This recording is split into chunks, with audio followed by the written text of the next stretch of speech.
Rieccoci in diretta, vi stiamo raccontando una giornata importante nel processo per l'omicidio, il femminicidio di Giulia Cecchettin, perché oggi è il giorno di Filippo Turetta. Filippo Turetta sta rispondendo alle domande del pubblico ministero Andrea Petrone. Quella frase che vedete in sovraimpressione è una frase importante e riguarda la famosa lista di oggetti che Turetta aveva scritto in previsione poi di quello che accadde, e quelle parole ovviamente pesano.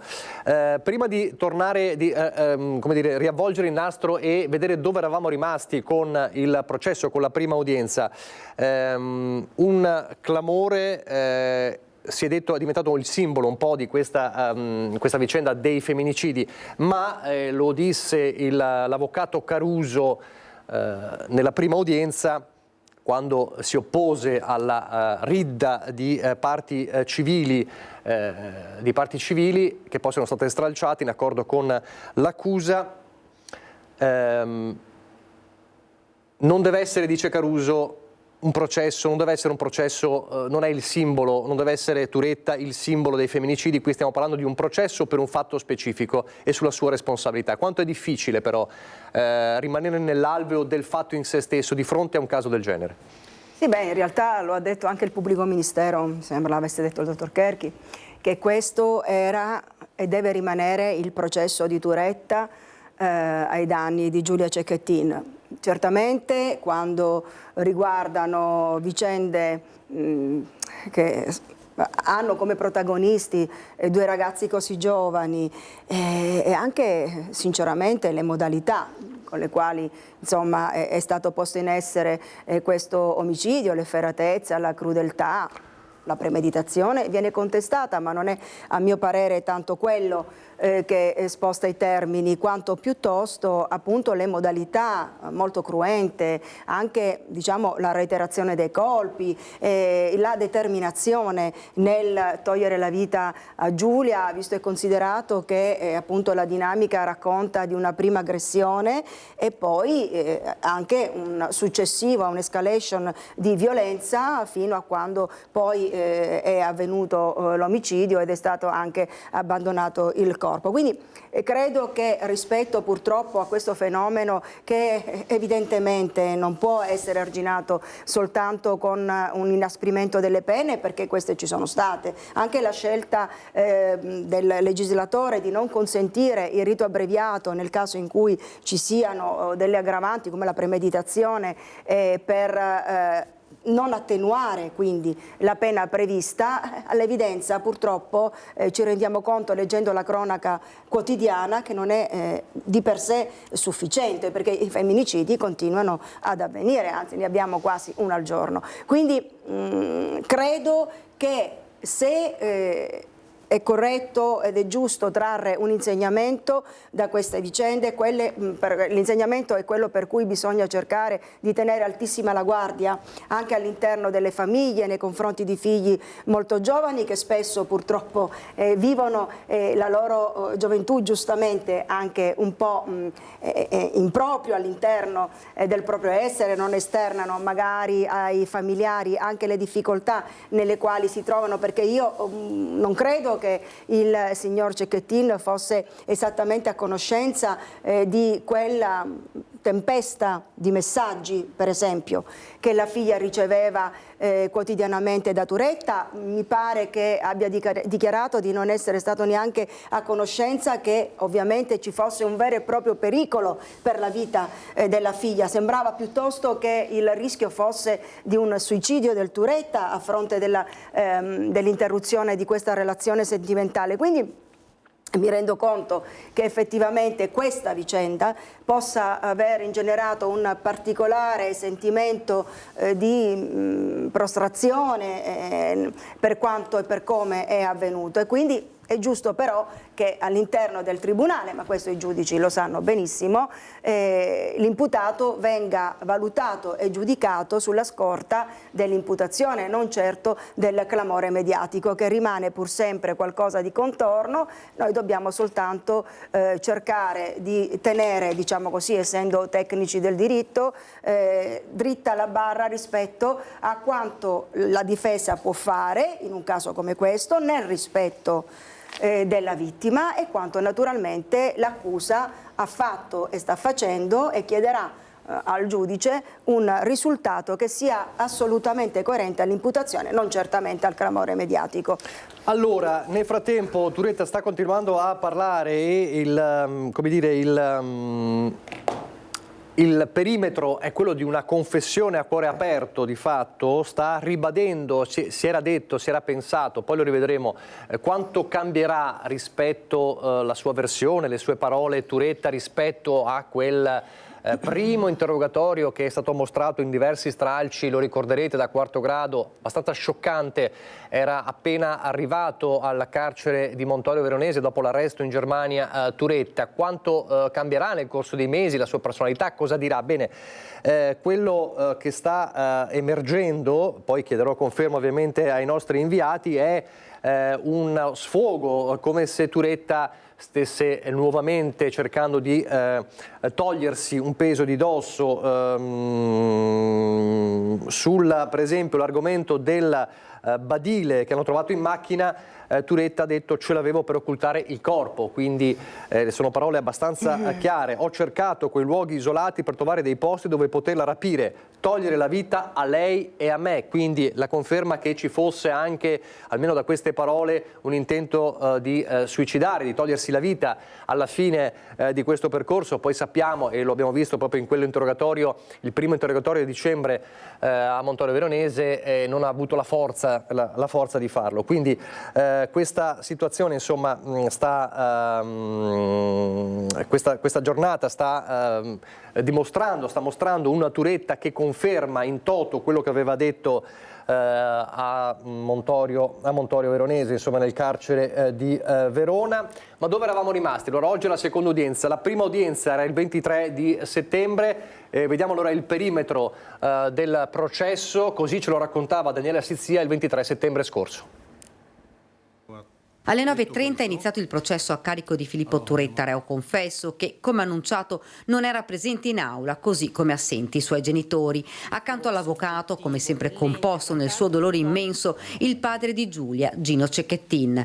A presiedere la Corte d'Assise di Venezia, formata da 6 uomini e 4 donne, il giudice Stefano Manduzio. Il processo è sulle responsabilità personali, ha spiegato il procuratore di Venezia, Bruno Kerchi. Il processo deve svolgersi nelle aule giudiziarie e deve svolgersi con i diritti che anche l'imputato ha dalla nostra Costituzione, ma dal Codice di procedura penale. Quindi questo è il processo. Un processo lampo che terminerà con tutta probabilità il 3 dicembre con la lettura della sentenza. Turetta sarà sentito in aula il 25 e il 28 ottobre. Filippo Turetta, ovviamente, su indicazione anche del suo difensore, è consapevole che debba rendere conto di quello che ha commesso alla comunità, prima di tutto, al suo giudice, alla Corte d'Assise, e poi ovviamente non solo alla comunità, alla Corte d'Assise, ma anche ai prossimi congiunti, anzi per certi versi in primo luogo ai prossimi congiunti di Giulia Cecchettin e alla memoria di Giulia. Nessun test verrà sentito in aula perché è stato richiesto e condiviso da tutte le parti in causa l'intera acquisizione del fascicolo delle indagini preliminari. L'obiettivo pertanto che si è prefisso sul piano tecnico giuridico Filippo Turetta è quello di chiedere sostanzialmente un abbreviato, non contando o non potendo beneficiare della riduzione di 1/3 di pena. Si riduce così il calvario processuale per la famiglia della povera Giulia, uccisa, lo ricordiamo, con numerose coltellate. Tutto sommato per il mio assistito, per Gino Cecchettin, ma evidentemente anche per tutti gli altri familiari, è comunque un bene, perché ripercorrere con l'esame dei testimoni, con l'esame delle consulenze, una vicenda che è dolorosissima, non siamo in grado neanche di quantificare come, allevierà sicuramente il dolore. La celerità a fronte di un'attività di indagine completa analitica imponente, supportata da dati di sostegno come la messaggistica, come i vocali, così imponente come una cattedrale gotica, per noi è stata una scelta importante, è una scelta che abbiamo condiviso. Nessuna richiesta di vendetta, ha spiegato l'avvocato Gentile, ma una pena giusta. I legali della famiglia hanno fatto poi sapere che 1 milione di euro è quanto stimato possa essere un risarcimento che Filippo Turetta dovrà alla famiglia di Giulia. Il collegio giudicante ha escluso dalle parti civili 2 comuni di Fossò e Vigonovo e le associazioni a tutela delle donne. In pratica, delle 12 parti civili rimangono il padre Gino, i fratelli Elena e Davide, la nonna e lo zio. Questo accadeva il 23 di settembre, la prima udienza, poi l'entità del risarcimento sale a quasi 2 milioni perché ci sono varie parti civili della stessa famiglia, la nonna, la sorella, quindi siamo a un risarcimento di quel tipo.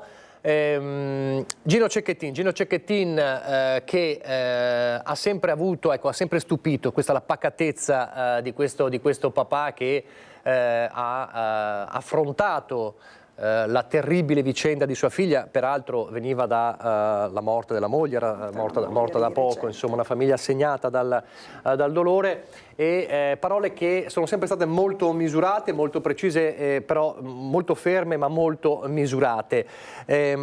Oggi si trova di fronte l'assassino di sua figlia e immaginiamo che il sentimento deve essere molto, molto forte, però è un carattere molto particolare quello di Gino Cecchettin, avvocato. Sì, infatti lui stesso, per richiamare il concetto di cui abbiamo già parlato, lui stesso ha anche dichiarato che non ha ovviamente una pretesa di una condanna esemplare, ma di una condanna giusta, quindi mi sembra che sia legittimo e che sia anche doveroso che gli venga riconosciuta. Poi effettivamente la pacatezza, la serietà, la mancanza di qualunque anche legittima voglia di esternare in maniera malevola o comunque di avere dei sentimenti che fossero anche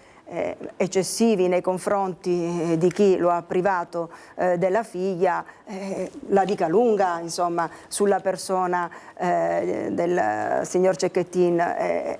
Credo che anche questo sia valso a suscitare dei sentimenti di affetto da parte di tutti noi, a livello nazionale forse anche di più, nei confronti di una famiglia che si è mostrata sempre estremamente cauta nelle valutazioni, ma anche ferma nel chiedere e pretendere che venisse fatta giustizia. Quindi oltre al padre anche i fratelli hanno sostanzialmente tenuto una condotta che può essere soltanto di solidarietà e di affetto nei loro confronti.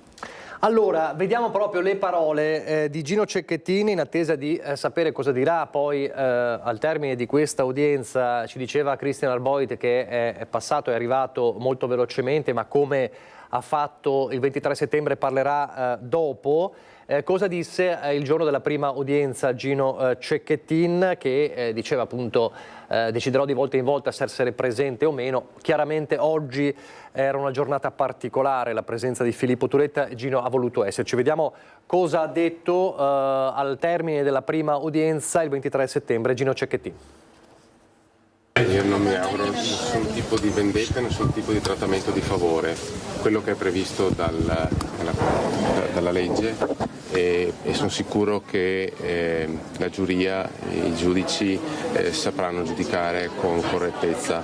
Quello che è successo lo sappiamo tutti, rinnova il mio dolore, perché sentire costantemente quanto è successo è rinnovare il mio dolore, ma ho piena fiducia nelle istituzioni e quindi sono sicuro che la pena giusta sarà quella che la giuria deciderà di comminare. Ha aspettato fatto la pausa a fine della mattinata prima di parlare con la stampa e con il garbo e la compostezza di sempre ha espresso piena fiducia nella giustizia. Nessun giudizio, nessun desiderio di vendetta. Gino Cecchettin, il papà di Giulia, mostra ancora una volta la sua forza d'animo nonostante il dolore lacerante che si rinnova e che gli fa mettere in forse la partecipazione alle prossime udienze del processo nei confronti dell'assassino di sua figlia. Oggi penso sia un atto dovuto e di rispetto verso la Corte e i giudici, e nel proseguio vedremo, deciderò di volta in volta. Oggi non sto sicuramente bene,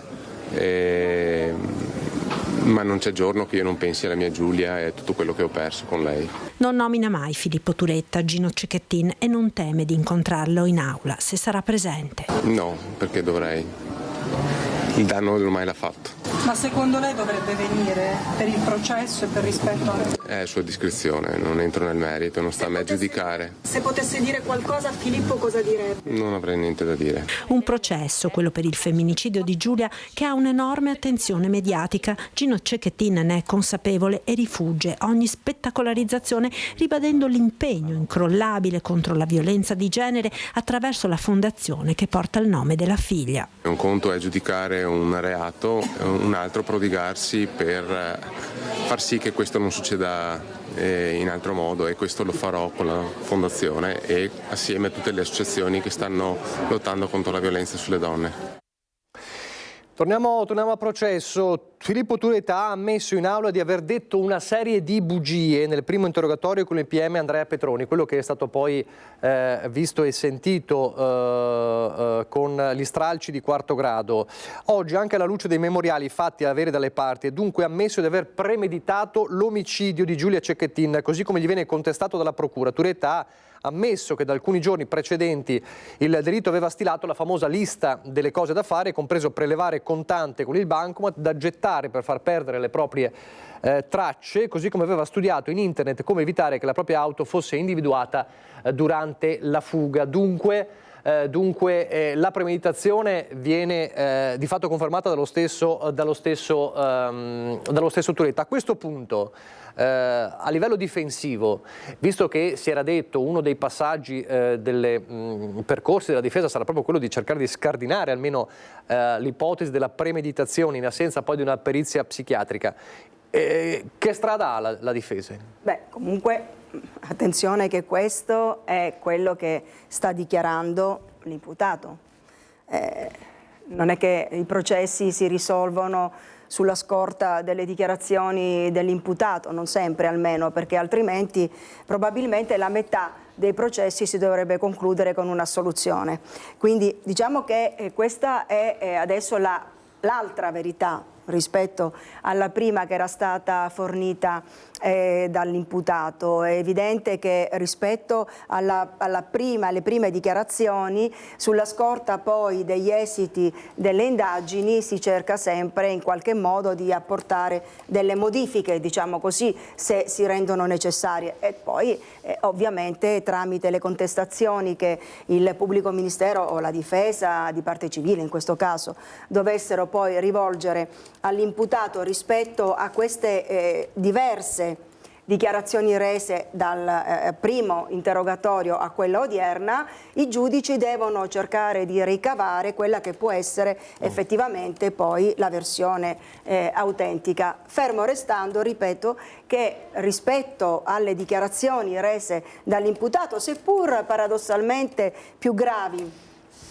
rispetto a quelle che dal punto di vista difensivo potrebbero essere rilasciate, poi il processo non viene deciso soltanto su questo, viene deciso sulla scorta degli esiti delle indagini, e in questo caso abbiamo appunto i sequestri che sono stati operati, più volte ricordati, abbiamo l'autopsia, abbiamo poi tutte quelle le dichiarazioni che sono state raccolte dalle persone informate sui fatti, eccetera eccetera, che condurranno poi il pubblico ministero in prima battuta a ritenere più o meno fondata l'ipotesi della premeditazione, cosa che all'evidenza ha fatto con una contestazione già di per sé molto grave. Quindi io sì, sarei un attimo cauto, e se dovessimo, ripeto, riferirci solo alle dichiarazioni dell'imputato, prenderemmo in considerazione soltanto una parte e non sempre quella principale del processo, ma anche le aggravanti vanno dimostrate, soprattutto un'aggravante che sposta in termini di pena così tanto l'esito del processo, e quindi non può essere fondato solo sulle dichiarazioni. Certo.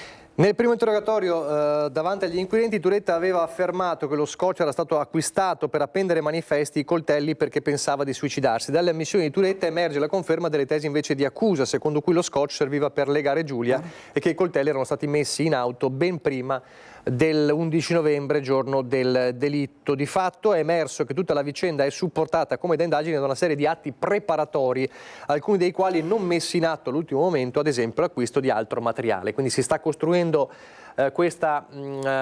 questo quadro, ovviamente partendo dalle parole di Turetta, e come dice giustamente l'avvocato Nava è un quadro che deve essere supportato da quello che è emerso dalle indagini. Allora facciamo così, visto che abbiamo parlato di quel primo interrogatorio, il primo interrogatorio che si svolse a Montorio Veronese nel dicembre dello scorso anno, dopo l'arresto in Germania, andiamo a rivedere i famosi stralci di quarto grado che noi abbiamo sintetizzato in un servizio.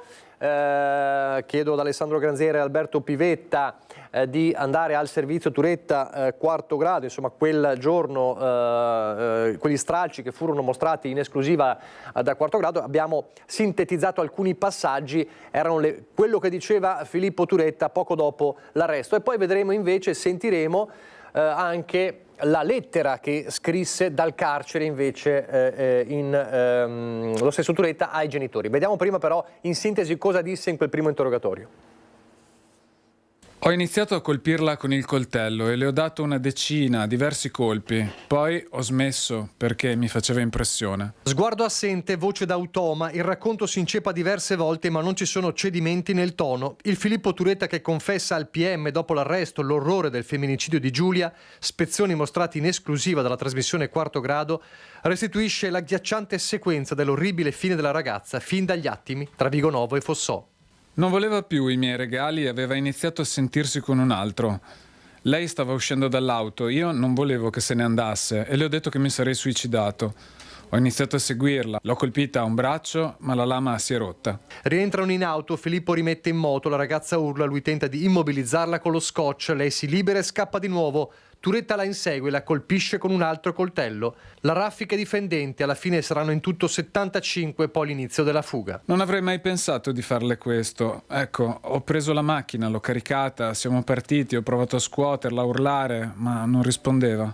Non ci sarà Turetta lunedì in Corte d'Assise a Venezia per l'inizio del processo, prima udienza con capienza rigorosamente ristretta. Per la procura sono una trentina i testimoni, dal papà di Giulia, Gino Cecchettin, alla sorella Elena, alle amiche che hanno raccontato gli sfoghi della 22enne sull'ossessione di Filippo nei suoi confronti, al testimone che sentì le urla nel parcheggio poco distante da casa Cecchettin. Ma saranno sentiti anche i carabinieri che hanno condotto le indagini e il medico legale che ha eseguito l'autopsia sul corpo di Giulia. Un solo testimone invece per la difesa di Turetta, il medico legale nominato come consulente di parte. Nessuna richiesta al momento di perizia psichiatrica che però potrebbe essere disposta d'ufficio dalla Corte. Si sta insomma per aprire l'ultimo capitolo di questa terribile vicenda, un capitolo che Antenna 3 vi racconterà fin da subito, fin da lunedì. Dalle 10 un'edizione straordinaria per seguire l'inizio del processo e in prima serata alle 21 una puntata di Ring dedicata a Giulia e all'ora della verità, l'ora della giustizia. Così annunciavamo l'edizione straordinaria di quel lunedì 23 settembre, poi anche la puntata speciale dedicata a Giulia Cecchettin e all'inizio del processo. Ovviamente poi si è tutto aggiornato, sappiamo che poi durante la prima udienza i testimoni sono stati stralciati, così, si è deciso quella formula che abbiamo raccontato. Allora, Sentiamo anche invece le parole, leggiamole anche perché la lettera era scritta ovviamente ai genitori, la lettera che Filippo Turetta mandò ai propri genitori che a quanto ci confermano i genitori di Filippo Turetta non sono in aula oggi, hanno mantenuto sempre un profilo piuttosto basso. Cosa scrisse ai genitori Filippo Turetta dal carcere? Adesso sono nel carcere di Halle, mi sono fatto arrestare l'altra sera, non riuscivo più a suicidarmi e dopo giorni ho deciso di costituirmi. Inizia così la lettera, già pubblicata a stralci nei mesi scorsi, che Filippo Turetta ha scritto ai suoi genitori Nicola ed Elisabetta a 2 giorni dall'arresto in Germania, una settimana dopo aver ucciso Giulia Cecchettin. Il 22enne di Torreglia continua raccontando passo dopo passo in maniera precisa ciò che è accaduto dal momento dell'arresto. Le foto segnaletiche, le impronte, i vestiti nelle buste di plastica fino alla notte in una che, si legge, penso essere una stanza di isolamento. Poi i campioni di DNA e l'incontro con l'interprete che definisce molto cordiale. Ma una volta raccontati i tecnicismi, Turetta si lascia andare e mette nero su bianco le sue paure e i rimorsi. Finora qui in Germania sono stati tutti molto professionali e bravi, nessuno mi ha picchiato o torturato, ho un po' di paura a tornare in Italia anche per questo, ho generato tanto odio e rabbia, mi merito tutto questo dopo quello che ho fatto, non sono neanche riuscito a uccidermi, vivrò la mia intera vita in carcere adesso e in tutto questo soprattutto ho perso la persona più importante della mia vita che è tutto per me e a cui da 2 anni penso ininterrottamente ogni giorno, la persona più bella e speciale io potessi mai incontrare in tutta la mia vita e tutto questo per colpa mia. Poi Turetta scrive ancora: mi merito tutto questo, io non sono cattivo, lo giuro, e so che nonostante adesso sia difficile, voi possiate credermi e lo avete sempre visto con i vostri occhi. Ogni momento penso che vorrei tornare indietro, non esiste perdono o qualcosa del genere per questo e io non lo voglio, non lo merito. Ho rovinato la vita a tante persone, troppe, senza averci pensato prima. Spero che nessuno vi giudichi negativamente. Capirei e accetterei se d'ora in poi voi vogliate dimenticarmi e rinegarmi come figlio. Vi ho già causato troppo dolore e sarebbe probabilmente la scelta migliore per il proseguo della vostra vita. Penso che probabilmente sarebbe meglio un figlio morto che un figlio come me. Ve lo giuro, se solo avessi qui con me un pulsante di suicidio istantaneo non avrei esitato oltre un nanosecondo a premerlo. In più punti il 22enne evidenzia come abbia tentato il suicidio senza però riuscirci. Tutti questi giorni che sono scomparso non volevo fuggire, desideravo solamente riuscire ad uccidermi. Sono un codardo e un debole e purtroppo non ce l'ho fatta. Ho provato a soffocarmi con un sacchetto di plastica. Volevo fare un incidente mortale. Il metodo che mi sembrava essere il migliore era accoltellarmi in qualche modo. Invidio molto quelle persone perché hanno avuto un grande coraggio a fare un gesto simile, a differenza mia. Sono stato la maggior parte delle ore, gli ultimi giorni, seduto in macchina, puntandomi il coltello alla gola o al torace, aspettando di riuscire a sferrare i colpi. Vorrei solo sparire in un buco nero facendomi ingorgitare dall'oscurità. Non voglio vedere o parlare con nessuno dopo quello che ho fatto e spero sia così, anche se so che dovrò affrontare un processo. Mi farei anche dare tutti gli anni possibili piuttosto di andarci, ma purtroppo so che non si può. Alla prima udienza, infatti, Filippo Turetta non c'era. Comparirà davanti alla Corte d'Assise il prossimo 25 ottobre e con tutta probabilità il 3 dicembre conoscerà la sua condanna. Così Ilaria Marchiori dunque ci raccontava della lettera e parlava proprio della giornata di oggi. Ve lo ricordo, vi stiamo raccontando l'udienza, la seconda udienza del processo per il femminicidio di Giulia Cecchettin con Filippo Turetta in aula che sta parlando, di fatto sta ammettendo la premeditazione, ha parlato di bugie raccontate nel primo interrogatorio e ha detto ho pensato di rapirla, di toglierle la vita. Ancora sta dicendo l'indecisione se rapirla o no quella sera era basato dal mio stato d'animo del momento, parliamo del momento successivo all'incontro alla nave De Vero, ma in quel momento non so che pensiero ho avuto. La speranza di tornare insieme non l'ho mai persa, ha detto Turetta, nelle settimane precedenti c'erano state cose che mi portavano ad avere speranza. Una visione un po' particolare, anche perché sappiamo bene quale fosse invece lo stato d'animo di Giulia, cosa aveva confidato alle amiche, l'ossessione di Filippo che invece pensava ci fosse addirittura una speranza. Al tempo stesso da quella lettera, è una lettera datata ovviamente di 1 anno, ovviamente era appena successo il fatto, era appena stato arrestato, ma c'era una consapevolezza abbastanza chiara di quello che era successo, e una condanna di se stesso molto dura. Beh sì, insomma, questo già di per sé, voglio dire, per la mia esperienza rispetto a situazioni anche così drammatiche, nelle quali invece l'imputato non si rendeva conto di quanto avesse commesso, e quindi sostanzialmente ci fosse anche una sorta di tentativo di giustificazione rispetto al gesto compiuto, ecco, mi pare che già da questo primo scritto, che non ha un contenuto, diciamo, esattamente difensivo, perché in un certo qual modo già lui stesso ammette che l'azione è stata gravissima, che lo aspetterà un lungo periodo in carcere per tutta la vita, come lui dice, come insomma rischia effettivamente. Quindi voglio dire, sono degli elementi rispetto ai quali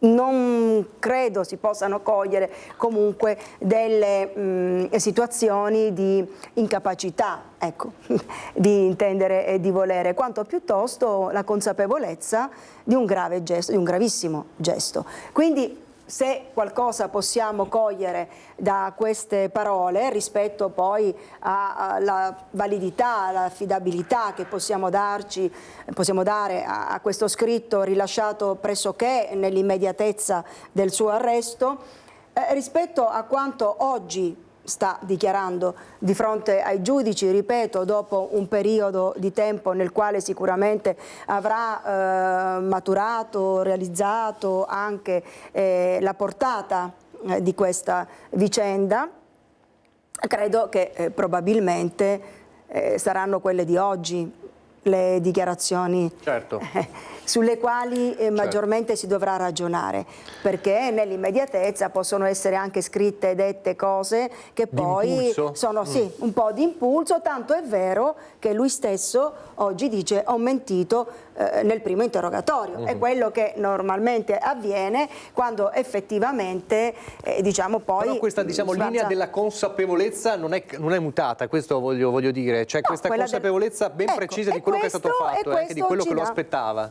Certo, questo per me, che sono uno spettatore esterno e che devo soltanto valutare dal punto di vista tecnico questi atti, mi sembra che siano assolutamente in linea con una persona che comunque, adesso lo deciderà la Corte d'Assise, se più o meno con la premeditazione, ma sicuramente la volontarietà dell'atto c'era, quindi non era un omicidio di impeto che è scaturito così perché sfortunatamente uno o due colpi hanno attinto parti vitali. Qui parliamo di un omicidio che è stato abbastanza cruento. Sono contate 75 coltellate. 75 coltellate, voglio dire, ecco, la dicono già abbastanza lunga, e quindi la consapevolezza credo che sia l'elemento che comunque noi non possiamo che rinvenire nell'immediatezza anche oggi, anzi una consapevolezza rafforzata dopo gli esiti delle indagini.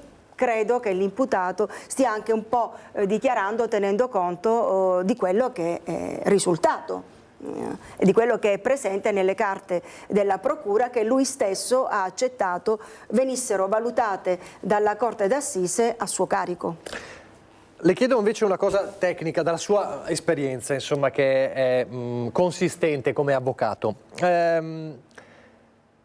Cerco di dirlo in modo più semplice possibile, perché è quello che può essere anche la sensazione del telespettatore. Noi ci troviamo di fronte a una persona che molto lucida nella sua consapevolezza, come abbiamo detto, che però ha compiuto un gesto completamente folle e assurdo, cioè convivono in una stessa persona questa lucidità, questa precisione, questa consapevolezza del male che è stato fatto e al tempo stesso atti abnormi.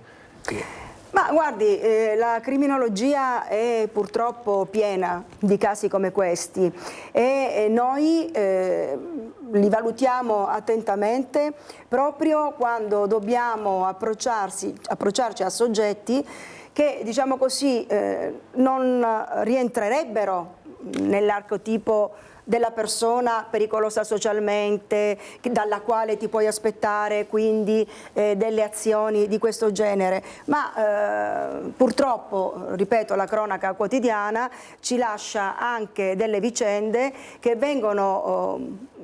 che evidenziano, diciamo così, degli agiti così aggressivi e violenti anche da parte di soggetti che non avevano dato adito a sospetti. Questo significa che purtroppo possono coesistere questi due elementi a cui lei si è richiamato, e cioè la consapevolezza che con il tuo gesto compi male, provochi un male assoluto, eppure non riesci a frenare quello che evidentemente in quel momento, mi pare l'abbia un po' tra le righe dichiarato anche lui, e cioè che credeva, sperava che Giulia potesse lasciare degli spazi rispetto ai quali poteva nuovamente essere ricostituito il loro rapporto, ma evidentemente quella sera questa speranza, diciamo così, Giulia gliel'avrà anche tolta. Quindi io credo che a fronte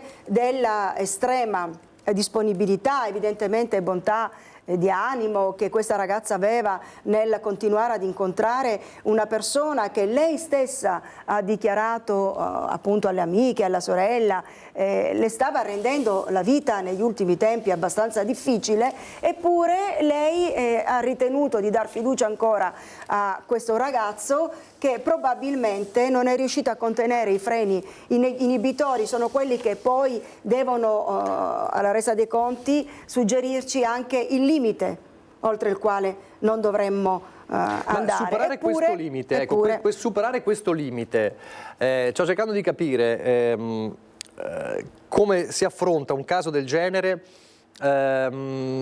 Superare questo limite non vuol dire andare oltre la normalità, non faccio l'avvocato difensore di Turetta, ma no. In questo caso siamo di fronte a una persona che ha un problema mentale oppure no? Ripeto. Perché sicuramente un atto del genere è abnorme, non è tra virgolette normale. Okay? Questo è il concetto, perché spesso leggendo anche di tanti altri processi, penso anche in America, di fronte a che non è questo il caso ovviamente, di efferati serial killer, dove si deve valutare se la persona che compie dei gesti abnormi, orrendi, è sana di mente, quindi deve affrontare un processo, e in America sappiamo in molti stati c'è anche la pena di morte, quindi affrontare la pena capitale. C'è sempre la grande discussione se una persona compie un gesto davvero così folle è davvero una persona normale oppure è una persona che deve restare in carcere, deve essere curata. Questo è il concetto di base. Guardi, l'avvocato per giungere poi a dare una rappresentazione di questo ai giudici deve necessariamente farsi assistere dagli specialisti. Quindi noi possiamo fare dei ragionamenti così, insomma, sulla scorta anche della nostra esperienza e sulla scorta del vissuto delle persone che in quel momento stiamo assistendo. Ma chi può rispondere correttamente a questa domanda è soltanto uno specialista. E quindi nel momento in cui non viene neanche, da quanto è a mia conoscenza, credo che l'avremmo saputo, insomma, così come è stata depositata una memoria dal punto di vista difensivo, credo avremmo saputo che agli atti vi fosse anche una consulenza di parte dal punto di vista psichiatrico, perché qui naturalmente tutti quanti dobbiamo anche essere consapevoli del fatto che la capacità o meno di intendere e di volere non deve essere totale dal punto di vista del vizio di mente per poter poi arrivare a un esito processuale diciamo diverso rispetto a quella di una condanna piena. Se vi fosse stato anche soltanto la possibilità che Turetta in quel momento, perché poi la valutazione deve essere fatta non sul Turetta di oggi, ma sul Turetta che quel giorno ha compiuto quei gesti, o che comunque quei gesti fossero, diciamo, soltanto l'epilogo di un periodo precedente abbastanza cristallizzato, durante il quale il Turetta avesse manifestato delle problematiche di natura psichiatrica. Allora, se questo fosse stato poi verificato, fosse stato accertato dai legali, ripeto, coadiuvati da una consulente di parte, io credo che sarebbe stato poi rappresentato al giudice con questo deposito di consulenza, anche senza richiedere una perizia psichiatrica, ma depositandola si sarebbe dato poi al giudice la possibilità di valutarla ai fini di una perizia d'ufficio. Questo non mi risulta che sia avvenuto, quindi se così è, credo che purtroppo Turetta rientri in quella casistica nella quale l'escalation, diciamo così, anche di violenza che si è verificata quella sera è stato un qualcosa che non è stato in grado di controllare in quel momento. Quindi evidentemente, purtroppo, la volontà che lui oggi dichiara avesse, quella cioè di togliere la vita a Giulia Cecchettin, non so se quella sera o comunque successivamente dopo averla sequestrata, era sì una volontà, era uno scopo che lui si era prefigurato, una delle variabili, insomma, quello che lui ha dichiarato, e quindi se così è, nel momento in cui lui inizia a porre in essere questa azione, nella sua mente l'unica rappresentazione è quella di raggiungere l'obiettivo, e quindi lo fa addirittura mettendo in conto che un coltello sarebbe potuto non bastare, portandosene 2, e quindi all'evidenza soltanto nel momento in cui raggiunge l'obiettivo lui si ritiene in quel momento soddisfatto, tra virgolette, mette in atto poi anche tutta l'attività successiva per l'occultamento del cadavere, fugge, perché questo è il dato oggettivo, e non è che si consegni, diciamo la verità, fugge all'estero e viene poi individuato dalla polizia tedesca, anche perché aveva terminato la benzina, quindi voglio dire, ecco, lui dice avevo intenzione di suicidarmi, non sono stato in grado di farlo. La cronaca giudiziaria è piena purtroppo quotidianamente invece di omicidi che poi si concludono anche col suicidio di chi lo pone in essere. Ecco, da questo punto di vista io credo che in assenza di elementi diversi Turetta rientri nella casistica di colui che commette un omicidio con le aggravanti che gli sono state contestate della crudeltà, dell'efferatezza, della premeditazione e dell'occultamento di cadavere. Quindi quella è la casistica, la Corte di Assise deciderà poi naturalmente se tutte le circostanze risultano dimostrate. Allora, intanto chiedo ad Alessandro Granzera e Alberto Pivetta di preparare il servizio sulla storia dell'omicidio di Giulia, quindi ripercorriamo le tappe di quanto è accaduto, mentre dall'aula del Tribunale dove si sta svolgendo, ve lo ricordo, la seconda udienza con Filippo Turetta sta parlando. Abbiamo detto quella indecisione sul rapimento e il passaggio sui momenti alla nave De Vero, con queste speranze mai svanite sul fatto che potessero tornare insieme, solo nella sua mente però di fatto, ovviamente purtroppo. C'è stata anche l'incapacità, insomma, di spiegare il perché di tutte le macchie di sangue trovate in zona industriale. Ha detto Turetta, non so, forse l'ho colpita. In questo momento appare un po' anche confusionario. Sull'aggressione dice nella zona industriale, si è girata e l'ho colpita, ho un flashback di un colpo sulla coscia, mi sembra, poi non lo so. Non guardavo bene dove stessi colpendo, ho tirato dei colpi a caso. Questo sta dicendo Filippo Turetta, interrogato dal pubblico ministero. Allora, adesso facciamo così, abbiamo parlato di quei momenti, c'è il servizio, è un servizio corposo, lungo, ma è fondamentale per capire tutte le tappe di quanto accaduto in quei giorni. Sono stati giorni in cui l'Italia davvero è stata col fiato sospeso, per questo anche il femminicidio di Giulia è diventato un simbolo e ha colpito davvero tutti, lo dicevamo spesso, non solo per l'età dei protagonisti, molto giovani entrambi, un po' fuori dai canoni, diciamo, del femminicidio che conosciamo, e per la durata di questa che sembrava una sparizione, che è iniziata come la sparizione di 2 ragazzi, poi si è capito fin da subito che qualcosa non andava, perché Giulia doveva laurearsi, non poteva abbandonare, diciamo, quello che era il suo sogno, e è diventata l'angoscia dall'attesa è diventata l'angoscia fino alla cruda verità. Allora, il servizio di Christian Arboit è montato da Francesco Ceron con le tappe di questa vicenda dell'orrore, poi ci torniamo a collegare con Christian Arboit. Io voglio fare l'appello a tutti e due, perché spero che ci ascoltino in qualche maniera, che la radio della macchina sia accesa e funzionante. Filippo e Giulia, fatevi sentire, noi vi aspettiamo a braccia aperte. Qualsiasi cosa sia successa, noi siamo pronti ad accogliervi come prima e anche meglio.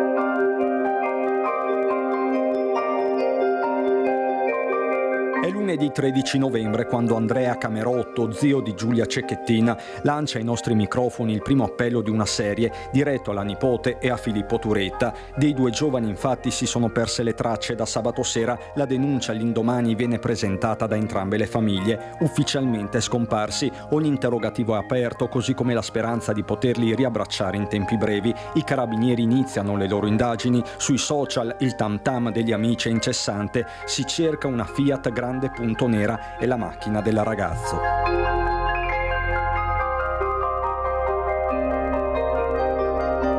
Erano stati a mangiare un panino alla nave De Vero Giulia e Filippo, che continuavano a frequentarsi anche se la loro relazione era finita ad agosto. Tutti e due studenti al corso di ingegneria biomedica a Padova, ma lei, Giulia, si doveva laureare a giorni. La discussione della tesi già fissata per giovedì mattina, Filippo invece ha qualche difficoltà ed è indietro con gli esami. Tutto tace, l'auto sembra essere stata inghiottita, nessun segnale apparente. Martedì 14 le due famiglie si ritrovano per un messaggio congiunto.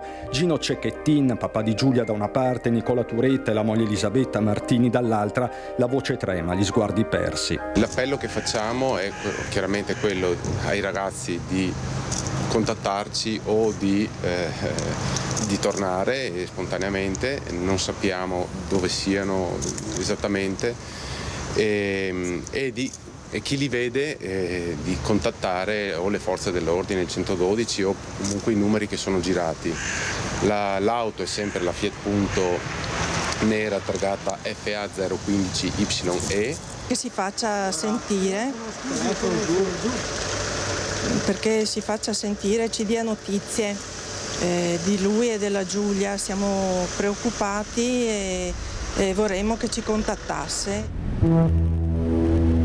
Cominciano a uscire le prime indiscrezioni, avvistamenti, ipotesi. Un primo frame viene mostrato in esclusiva da Media Nord-Est. È il passaggio dell'auto registrato tra sabato e domenica a Zero Branco a mezzanotte e 43 minuti. A Fossò, in zona industriale, l'attenzione si concentra su una chiazza di sangue. Si inizia a parlare di un'aggressione catturata dal sistema di videosorveglianza di un'azienda.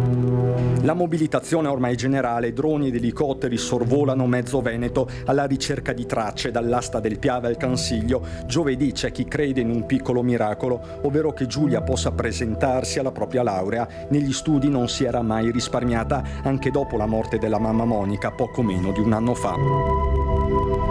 La sorella Elena annoda i fiocchi rossi ai cancelli della casa di Vigonovo. È qui che si spera e si combatte, con pensieri che diventano sempre più cupi man mano che passano le ore. Noi speriamo sempre che ritorni e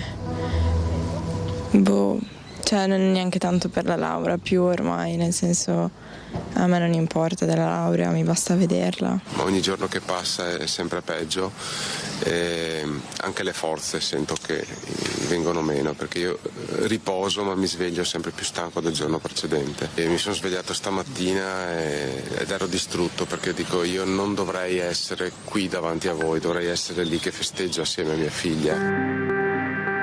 Quasi in contemporanea, all'esterno della caserma dei Carabinieri di Teolo, Nicola Turetta si rivolge al figlio. Sarà l'ultimo appello prima di sprofondare nell'abisso. Filippo, amore, siamo qua, ti aspettiamo, qualsiasi cosa sia successa, fatevi sentire, venite a casa e qualsiasi cosa si risolve.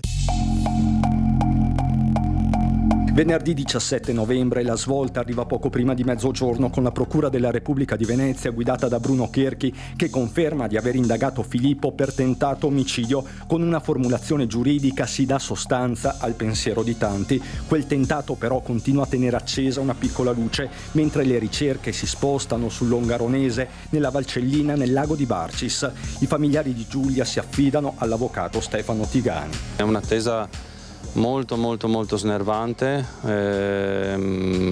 e anche perché chiediamo che ci siano dei risultati a breve, ma su questo, ripeto, non voglio andare oltre perché abbiamo visto un dispiegamento di forze quasi senza precedenti, quindi ne prendiamo atto, come ho detto lo apprezziamo, ma certo la preoccupazione è sempre maggiore evidentemente. L'iscrizione nel registro degli indagati permette agli inquirenti di procedere con le prime perquisizioni nell'abitazione dei Turetta a Torreglia. Si cercano riscontri dove si trovano Giulia e Filippo. La ragazza può essere ancora salvata, Filippo, la sequestrata, sono ancora in Italia o per caso hanno varcato il confine. Si guarda all'Austria, a Lienz, lì porterebbero i frame delle varie telecamere. Viene emanato un mandato di cattura europeo. Dubbi atroci che sabato mattina lasciano spazio alla prima drammatica certezza. C'è un corpo tra il lago di Barcis e Piancavallo ed è quello di una giovane donna. Si tratta proprio di Giulia, è la fine di ogni speranza. L'area del ritrovamento viene isolata, la salma recuperata sotto una grande roccia in un dirupo è coperta con dei sacchi neri. La prima ispezione esterna parla almeno di una ventina di fendenti. All'orrore si aggiunge orrore. Papà Gino esce di casa scortato dai carabinieri. Diretto in questo angolo di Pordenonese dovrà riconoscere il corpo della figlia.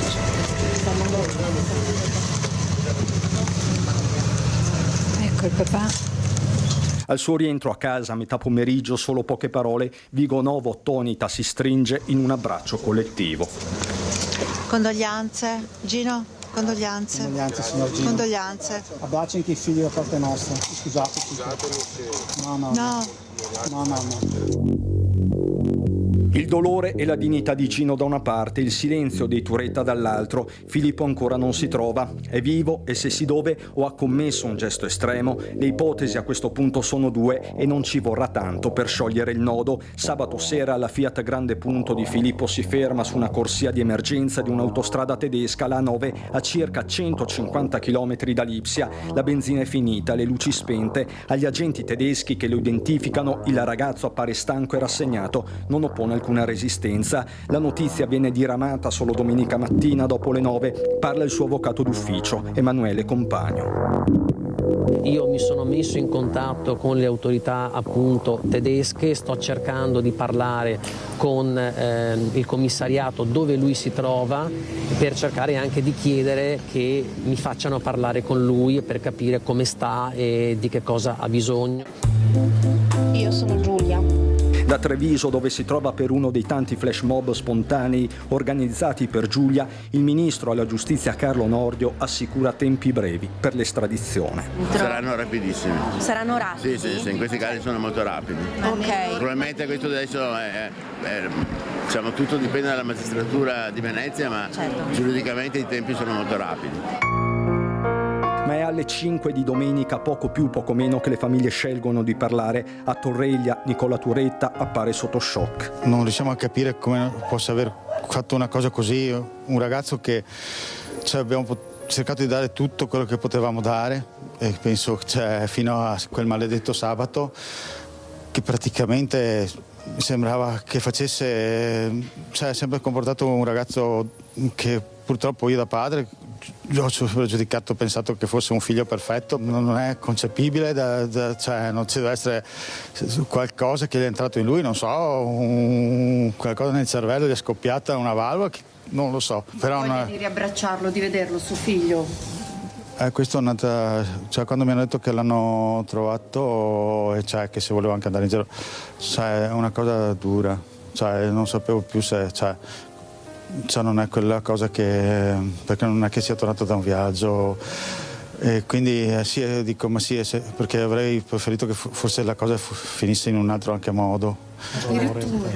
Purtroppo sì, però dopo è mio figlio e quindi ho detto devo dargli forza di che comunque la vita deve andare avanti. A Vigonovo Papagino e la sorella Elena cercano di trovare un senso al loro dolore. A noi come famiglia ovviamente Giulia manca tantissimo, l'avrete visto dai miei messaggi di questa mattina, però dobbiamo farci forza e guardare al futuro. Lei proprio stamattina ha lanciato un messaggio a tutte le donne, a tutte le ragazze. Assolutamente a tutte le donne. Guardatevi bene nella vostra relazione, purtroppo il tempo è passato, è troppo tardi adesso. Facciamo qualcosa per chi ancora ha la possibilità di restare qua. Bisogna prendere questa cosa come un esempio e trasformarla in potere per trasformare quella che sarà la vita di altre persone nel futuro, perché starsene qua con le mani in mano a piangere non serve a nulla. Dobbiamo proteggere le ragazze del futuro e le ragazze del presente che sono ancora qui con noi oggi, perché Giulia questo avrebbe voluto.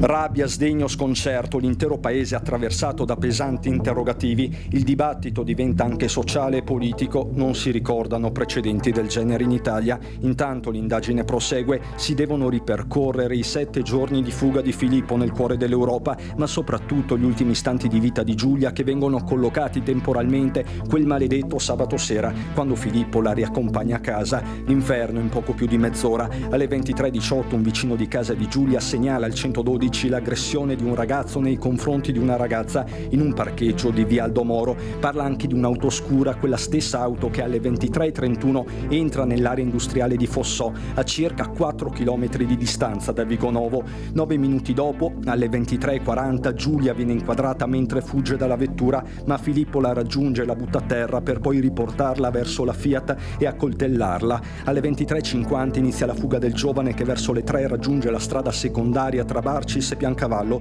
dove si sbarazza del corpo. Mentre la procura parla di crudeltà, si apre anche un altro fronte sul perché le forze dell'ordine non siano intervenute subito nell'immediatezza della segnalazione partita da Vigonovo. Lo stesso comando dei carabinieri ha fatto sapere che in quella telefonata arrivata al 112 il testimone parlava di una lite tra 2 persone che erano già risalite in auto e si erano allontanate. Inoltre l'uomo non era riuscito ad annotare la targa e che a quell'ora di sabato c'erano altri interventi in atto da parte delle pattuglie. Un approfondimento interno all'arma è stato comunque avviato. Comincia anche a delinearsi la natura del rapporto tra i 2 giovani, con Giulia che confidava alle amiche la sua angoscia. Mi sento in una situazione in cui appunto vorrei che sparisse, vorrei non avere più contatti con lui, però allo stesso tempo lui mi viene a dire cose del tipo che è super depresso, che ha smesso di mangiare, che passa le giornate a guardare il soffitto, che pensa solo ad ammazzarsi, che vorrebbe morire, che vorrebbe uccidersi, che non trova più un senso per andare avanti. Mentre giorno dopo giorno si aggiungono dettagli dai coltelli ritrovati allo Scotch, il 25 novembre Turetta torna in Italia e viene portato nel carcere di Montorio nel Veronese. È uno dei pochi dotati di un'area per la prevenzione dei suicidi. L'avvocato di fiducia Giovanni Caruso lo incontra poco dopo l'arrivo. È adeguatamente assistito e protetto in una carcere di grande sicurezza, tranquillante dal punto di vista della anche sorveglianza contro eventuali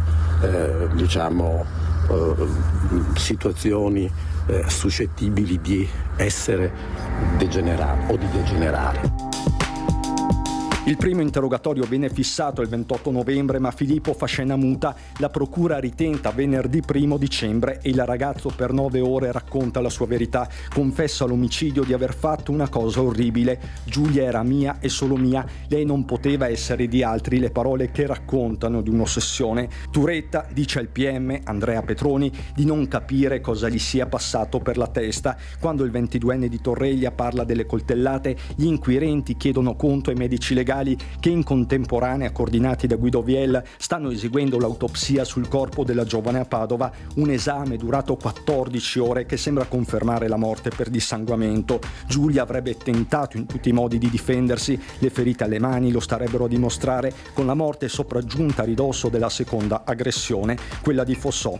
La partita giudiziaria a questo punto si giocherà sulla premeditazione, inevitabile una perizia psichiatrica su Turetta, ma questa storia ormai lo si è capito, sentito andrà oltre l'aula di un tribunale e la promessa di un padre alla figlia e di una comunità che non può e non deve dimenticare. Però oggi siamo qui per Giulia e dobbiamo ricordare che da questo tragico evento deve nascere qualcosa. Vanno bene i messaggi che state dando, vanno bene i minuti di silenzio o di rumore, ma quelli poi finiranno. Quindi io voglio che tutti i giorni ognuno di noi si guardi nella vita, nella propria vita, provi a fare anche solo un pensiero su quello che potrebbe fare per migliorarla, non nei propri confronti ma nei confronti della persona amata, nelle persone vicine, negli amici e soprattutto nelle donne.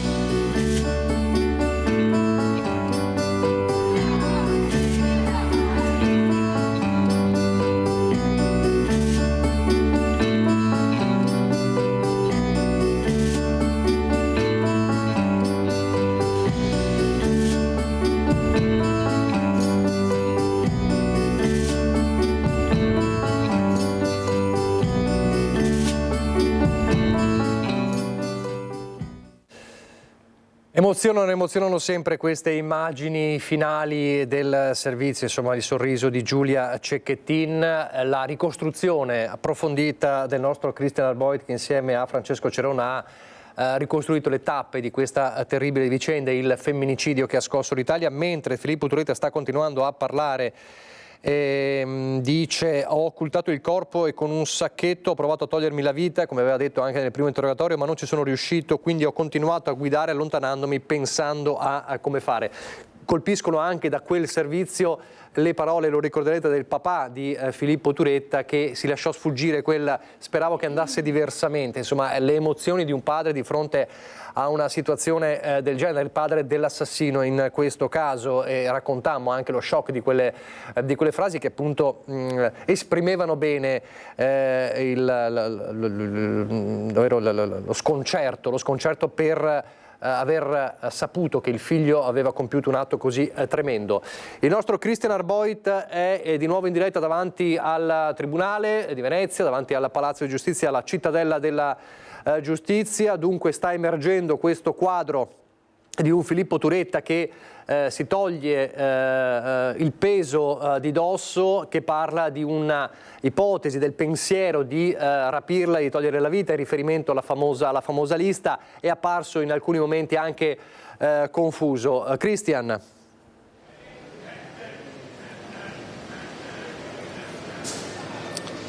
Sì Nicola, buongiorno di nuovo anche da parte di Simone Merlo. Ci troviamo sempre all'esterno del Tribunale di Venezia dove è in corso l'interrogatorio a Filippo Turetta. Lo state sentendo, lo stiamo sentendo tutti. Filippo Turetta, la sua versione, la verità di Filippo Turetta, così stanno titolando anche alcuni giornali online sia nazionali che locali. Di certo è una verità che al momento appare abbastanza confusa. Si è girata, l'ho colpita, un flashback di un colpo sulla coscia, mi sembra, poi non lo so, non guardavo bene dove stessi colpendo, ho tirato colpi a caso, alcuni stralci. Perché te li leggo? Perché è una versione un po' più generica, così sembra almeno di primo acchito rispetto a quella resa nell'interrogatorio nel carcere di Montorio il 1° dicembre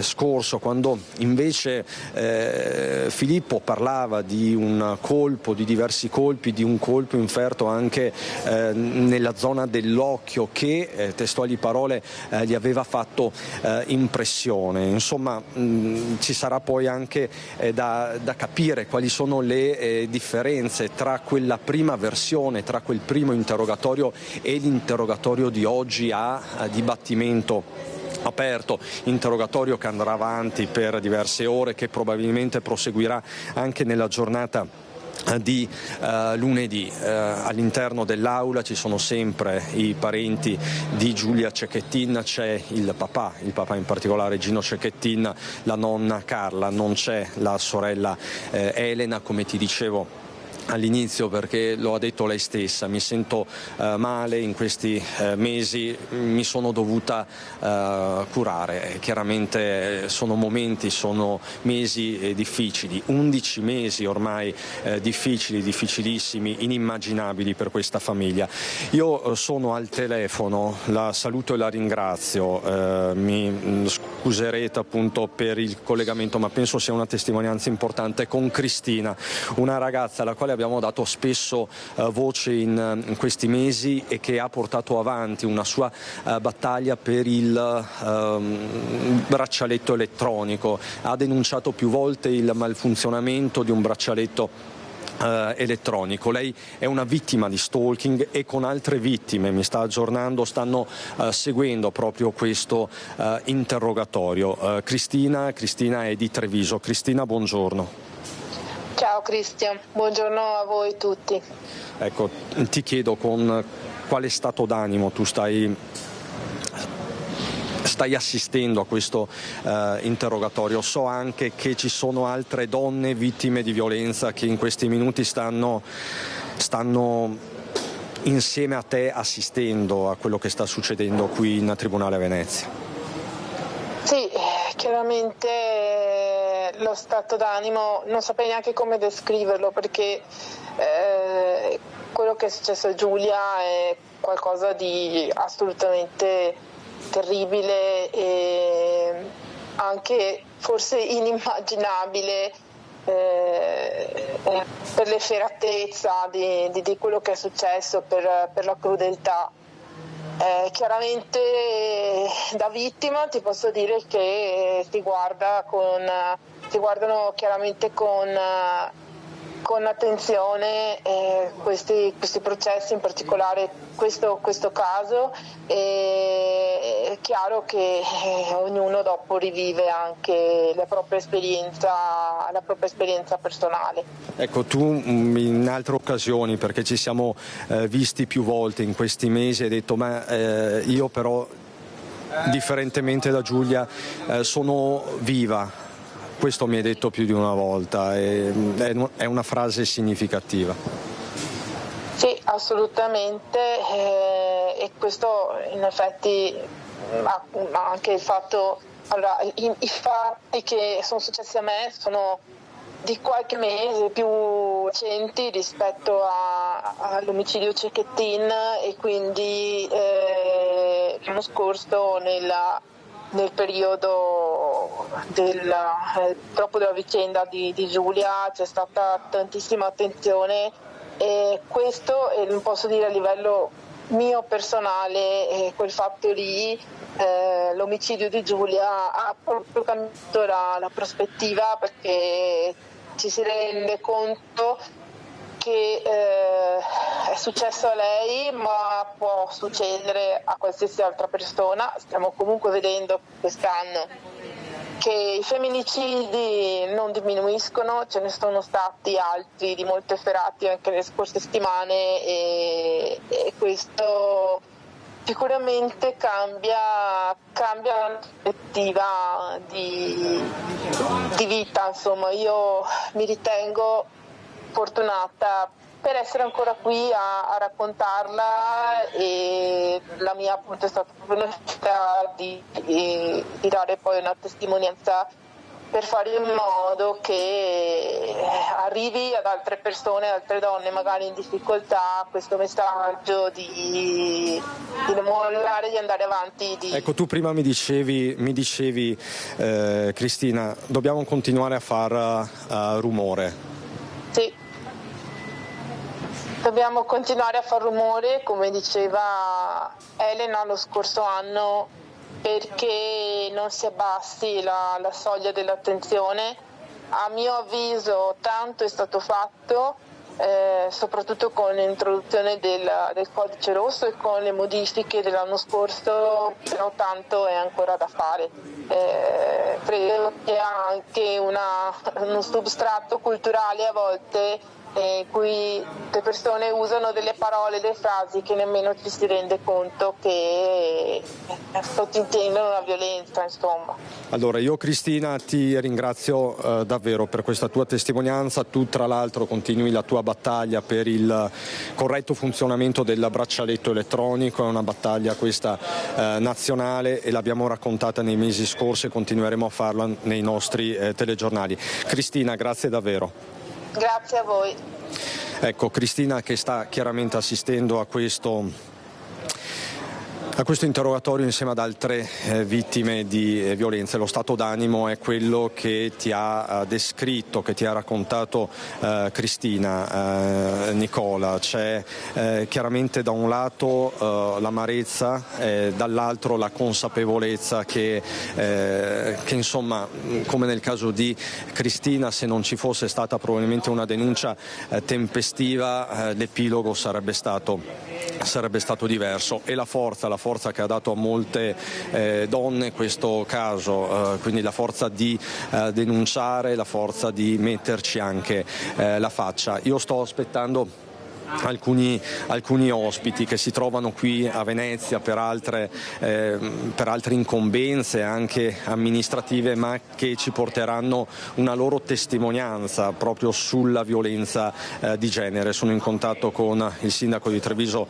Mario Conte e poi appunto con altri, ma in caso Nicola ti richiederò la linea qui dall'esterno del Palazzo di Giustizia con Simone Merlo. Grazie davvero a Cristina Arboit e Simone Merlo, grazie anche a Ilaria Marchiori e Sandro Ponchio che si trovano all'interno, ci stanno aggiornando, grazie anche a Edi Kaliman che ci sta ulteriormente aggiornando su quanto accaduto, grazie anche a Lina Parroietto che sta gestendo la situazione e le varie edizioni dei telegiornali. Peraltro fra poco l'edizione straordinaria si trasformerà nella nostra consueta prima edizione, ovviamente torneremo a parlare di Turetta, ma poi tutte anche le altre notizie di cronaca del territorio, non soltanto il processo per il femminicidio di Giulia Cecchettin. Peraltro oggi è venerdì, quindi vi ricordo all'1 l'appuntamento anche con Andrea Ferrazzi e parleremo di un altro processo. Con l'appuntamento con Andrea Ferrazzi è dedicato come sempre all'ambiente, parleremo dei FAS o dei PFAS che dir si voglia, cioè del processo che è iniziato 3 anni fa ed è ancora in corso sul più grave disastro ambientale in Europa, pensate, quello dei PFAS, che non riguarda solo il Veneto, riguarda anche altre regioni, ma anche il Veneto. Questo all'1 nella prima edizione. Allora, un'ultima pausa pubblicitaria, poi torniamo in diretta, andiamo a concludere questa edizione straordinaria perché si trasformerà poi in una prima edizione. Pubblicità, poi cerchiamo di tirare le fila del discorso e di capire poi anche quali sono gli scenari futuri di questo iter procedurale.